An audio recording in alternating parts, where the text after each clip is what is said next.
हरे कृष्णा सभी भक्तों को श्रावण महात्म्य का 8वां अध्याय।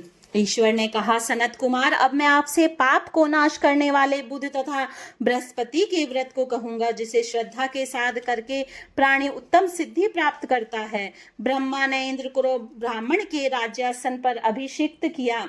किसी काल में चंद्रमा ने श्री बृहस्पति की तारा नाम वाली पत्नी को देखा।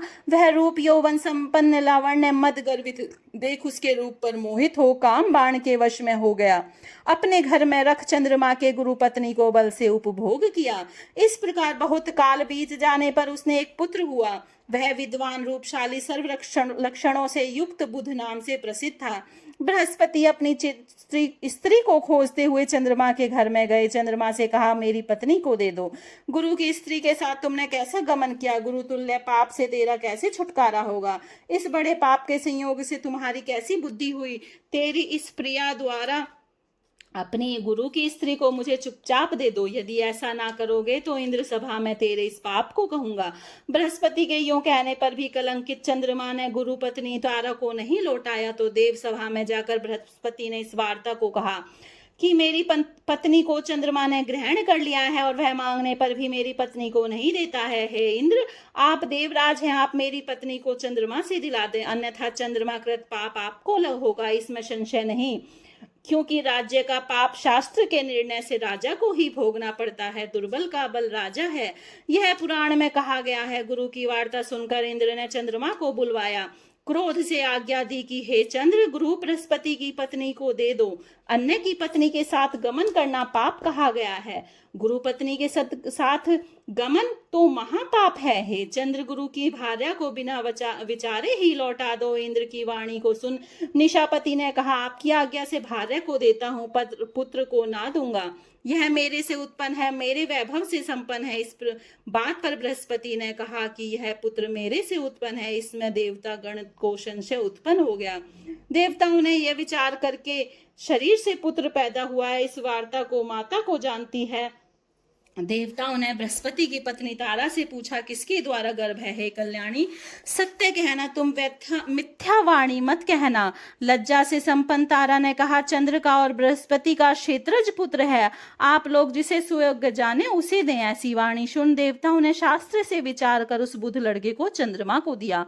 इससे गुरु को खिन देख देवों ने दोनों को वर दिया। चंद्रमा से कहा, हे चंद्र, तुम घर जाओ, यह पुत्र तुम्हारा है। चंद्रमा तथा बृहस्पति पुत्र यह ग्रह होगा। हे सुराचार्य, और भी बुध बात को, शुभ बात को ग्रहण करो। जो मेधावी दोनों को मिलकर एक साथ व्रत करेगा उसे सब सिद्धि होगी, यह सत्य है। शंकर के प्रिय श्रावण महीने के प्राप्त होने पर बुध और गुरुवार के दिन जो अर्चन करता है वह दीर्घायु तथा संपूर्ण गुणों से युक्त पुत्र प्राप्त होता है। जो प्राणी खजाने में मूर्ति लिखकर यदि अर्चन करेगा तो उसके खजाने की अभिवृद्धि होगी तथा उसका क्षय नहीं होगा।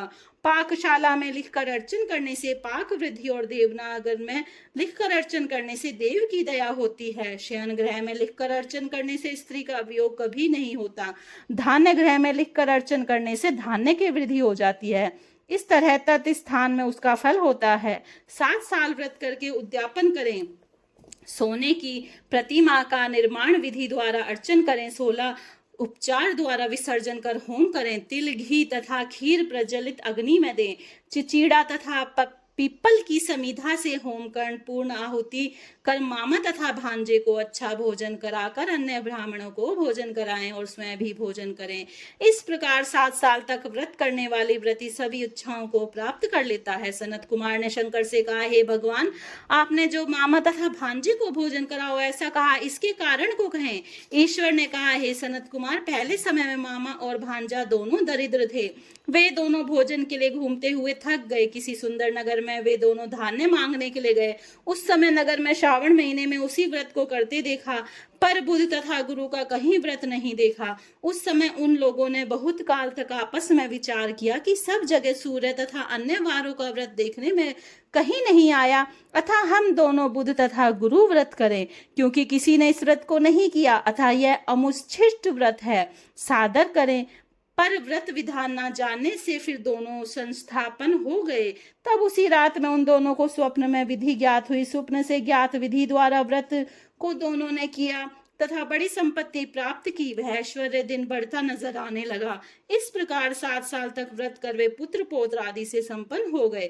प्रत्यक्ष हो बुद्ध तथा गुरु ने उन दोनों को वर दिया कि आप लोगों ने हमारे व्रत का सुविचार किया था। आज से इस शुभ व्रत को जो करेगा वह निश्चय मामा तथा भांजे को भोजन करावेगा।